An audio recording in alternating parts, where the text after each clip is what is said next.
You are going to die. It's not a question of if, it's simply a question of when and how. We humans instinctively recoil from acknowledging this reality, but we do so at our own peril. It is death, in fact, that brings meaning to our lives. Each day has significance, specifically because our days are numbered. It follows, then, that bravely and voluntarily coming to grips with our mortality is a key to living a life full of meaning and purpose and fulfillment. The mortality mindset is the voluntary integration of awareness of your mortality into your daily life. This approximates the transformational impact of a real encounter with mortality, without the trauma and tragedy of one, and while there's still time left to do something about it. It puts you on the offensive rather than the defensive.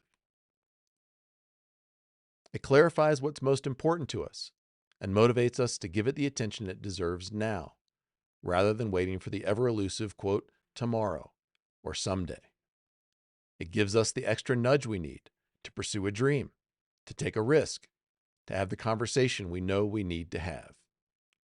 It is the ultimate status quo buster. The mortality mindset is not normal. Those who embrace it are swimming upstream against their own most deeply ingrained instincts and the prevailing tendency of the culture we live in. It is rare, heroic, and life-affirming work. The mortality mindset does not occur naturally. It must be cultivated just as a farmer cultivates a crop. Farmers don't plant a seed one day and expect a fully mature crop the next. They plant the seed, water and fertilize it, and manage weeds over weeks and months in order to produce a harvest. They must cultivate their crop with care and consistency over time, or it will wilt and die from neglect. The same is true of the mortality mindset.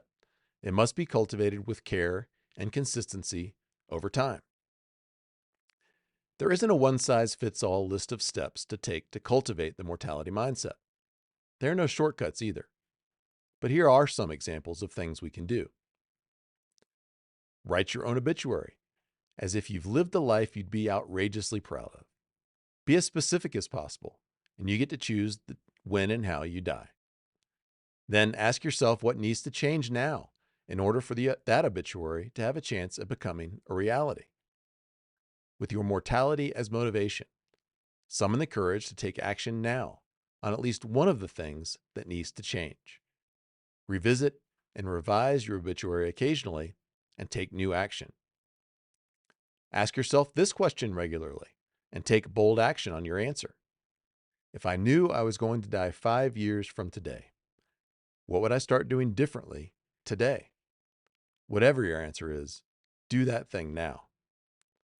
Listen to my podcast, Andrew Petty is Dying, and resolve to do at least one thing in the real world with a takeaway from each episode you listen to. Join a graveyard group so that voluntary awareness of your mortality is built into your calendar each week. Or create a partnership with a friend, colleague, or coach for the specific purpose of cultivating and using the mortality mindset. Spend time with the old and dying to remind yourself of how quickly time flies and glean valuable lessons from their experience. Make occasional visits to your local cemetery.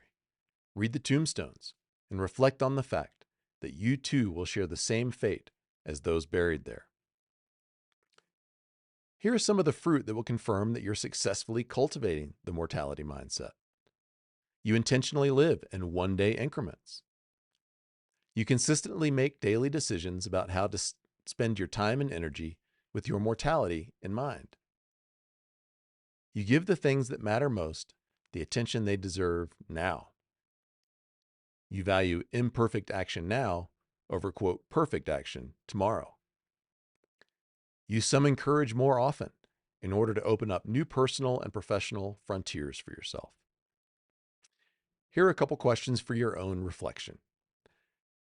What is your relationship with your own mortality like? What's one way you could practice the mortality mindset today?